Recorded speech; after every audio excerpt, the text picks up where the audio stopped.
Welcome back to Breaking Spines, the miscellaneous book review show for reviewing miscellaneous books. This is clearly not the result of the poll from the last episode. I'm moving that book up a spot due to the sad news. Carrie Fisher passed away this week at the age of 60. This is just one of a million tributes. There's no question in anyone's mind that Fisher will be remembered for her role as Princess Leia until the end of human civilization, and I'm already seeing pieces rightfully highlighting some of her other roles to balance things out. I've seen Hannah and her sisters, the Blue Brothers, and Shampoo brought up a lot, and for good reason. She's amazing in all of those. But if there's something I really hope gets rediscovered and finds a new audience after all of this, it's Carrie Fisher's writing. On top of being a screenwriter and a script doctor, Fisher wrote 4 novels and 3 memoirs in the past 30 years. The most recent memoir, The Princess Diarist, came out just last month. Fisher was probably the definitive write-what-you-know author. All of her novels are described as semi-autobiographies on Wikipedia, and that's not inaccurate. Her books tell stories of actresses or screenwriters dealing with Hollywood, messy relationships, having famous parents, drug abuse, mental illness, therapy, raising a child after your husband leaves you for a man, all things that Fisher experienced in her own life. One almost questions the need for the memoirs, or you would question it if Fisher's writing wasn't so funny and engaging and addicting. I've had Fisher's first book on my to-read shelf for ages now, and while I hate that this is my reason to finally go through it, it has been wonderful to discover the kind of wit and nakedness Fisher brought to literature. This is Postcards from the Edge by Carrie Fisher, published in 1987 by Simon & Schuster. Oh man, that's bad timing. This is the story of Suzanne Vale, an actress in her late 20s dealing with the fallout of a drug overdose.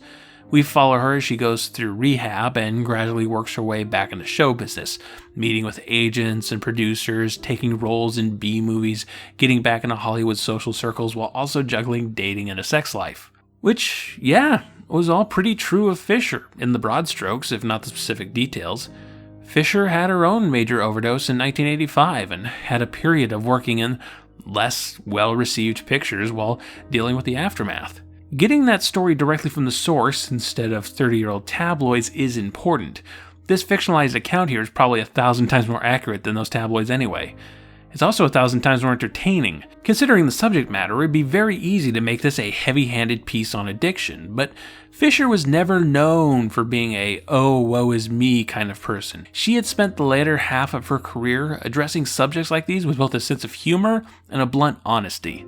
The first moment in this book is Suzanne giving her number to the guy who pumped her stomach, which is the book saying, "You have my permission to laugh at this. It's pretty ridiculous." This book is split into 7 sections, and the first 3 present themselves in interesting, detached means. The prologue is the contents of the titular postcards, things Suzanne mailed to family and friends on the verge of what you would call a quarter-life crisis. Part 1, actually called Postcards from the Edge, despite there being no actual postcards in this part, odd, focused on Suzanne's stint in rehab, told from 2 perspectives. First, you have Suzanne's day-to-day journal entries, which gives us a good introduction to her insecurities and the fact that she's well aware of how absurd these insecurities are. The other perspective is the train of thought of another guy at the rehab, some writer named Alex who is a total douchebag, an immature, everybody's out to get me type who's under the assumption that he has some kind of close relationship with Suzanne, which is clearly not the case. Suzanne barely registers this guy in her journal entries. This first part is entirely 2 subjective perspectives, 2 conflicting narratives as to what this rehab experience is like. For Suzanne, it's a place for a major decompression and troubled reflection, finding small personal moments to ground herself back into reality after her overdose. For Alex, it's entirely antagonistic. Everybody's out to get him, and everybody is awful, and I'm not a real drug abuser. I just use a little coke on the weekends. I'm so much better than these people. It's really interesting. This could have been the whole book by itself. Part 2 is called A Banquet of Crumbs, and it is nothing but dialogue. Suzanne starts up a friends with benefits relationship with a producer, but since it's only dialogue, you don't have the advantage of description and body language and internal thoughts to help get through it. You're basically a stranger in the next booth listening in on these 2 people's conversations. The first half of this book uses these kinds of narrative devices to keep the reader somewhat detached, keep them at arm's length, because if you make it too personal, you might not feel like you're allowed to laugh up the absurdity of life. And Fisher totally wants you to laugh. She wants you to laugh at Suzanne hitting on the rehab staff. And she wants you to laugh at how full of himself Alex is. And she wants you to laugh at how these two people keep up this relationship when they clearly have two conflicting egos. After the halfway point, though, we switch to a much more traditional third-person prose style, with adjectives and verbs and stuff. It's still very funny and intimate, but at the same time also feels kind of like a whole different book. Part 3, Dreaming Outside Your Head, is about Suzanne's first film post-rehab, a low-budget cop flick that she can't really tap into.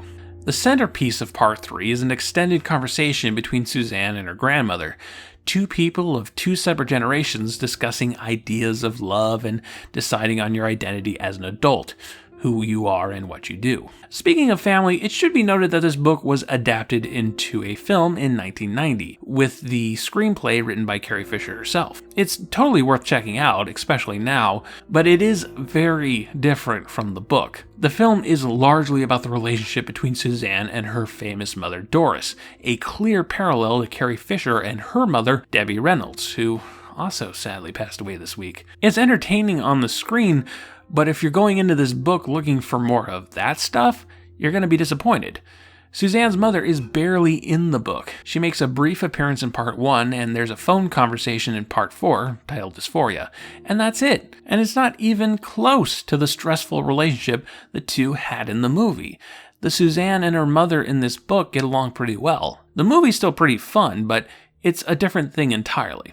Dysphoria is titled as such because it largely deals with Suzanne's routines to keep herself fit and attractive enough for Hollywood. We follow her morning routines, her gym trips, spa and hair treatments, doing makeup, keeping herself traditionally attractive to keep as many doors in show business open. Another subject Fisher talked about earnestly in her post-Star Wars years. There's a dinner party scene, and we get this thing of a bunch of fictional celebrities talking about their interactions with real-life celebrities, which I found a little disorienting at first. I wasn't initially sure that everybody at this party was fictional and didn't know if I was missing in-jokes or what. It worked better when I read that section a second time. Part 5, The Dating Accident, finds Suzanne settling into an actual devoted relationship with an author named Jess.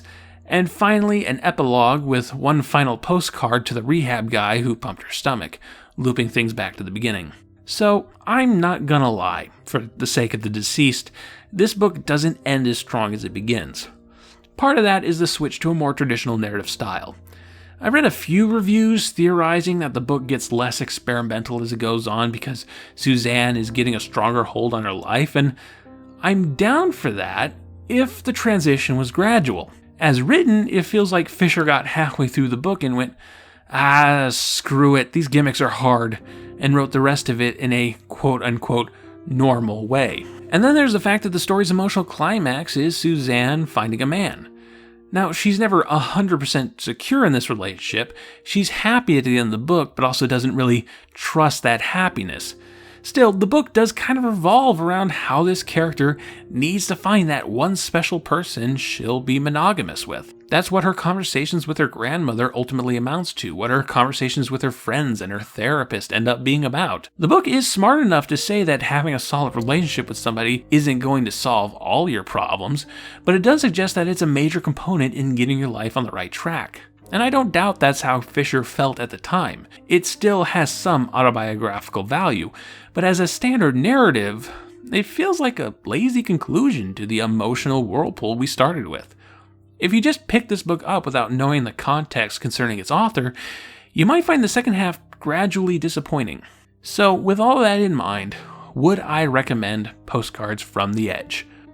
Very much so, yes, and I'm not just saying that because of Fisher's passing.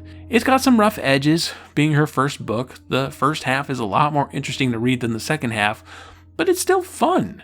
If you already know you love Fisher's brand of brash, dry humor, you'll love this. I got at least 5 solid laughs out of the whole thing, and a huge number of sensible chuckles. It's interesting as a personal snapshot of mid-1980s celebrity culture from the point of view of the celebrity, and of course it being an autobiography of Carrie Fisher with the serial numbers filed off. That makes it much more interesting and important. The lessons we can take away from her writing is that we're all messed up, and that's okay. And it's okay to laugh at yourself, to see the humor in the human condition. Which is probably what we need more than ever in this weird, messed up year leading into this weird, messed up future. A greater awareness of who we are as people, a recognition of our own faults, and why it's okay to have these faults. Why it's okay to seek help. Why it's okay to not feel ashamed about these things. This is more of who Carrie Fisher was than any role she played, and these books of hers are an ongoing documentary of that amazing person. Carrie Fisher, drowned in moonlight, strangled by her own bra. You will be missed.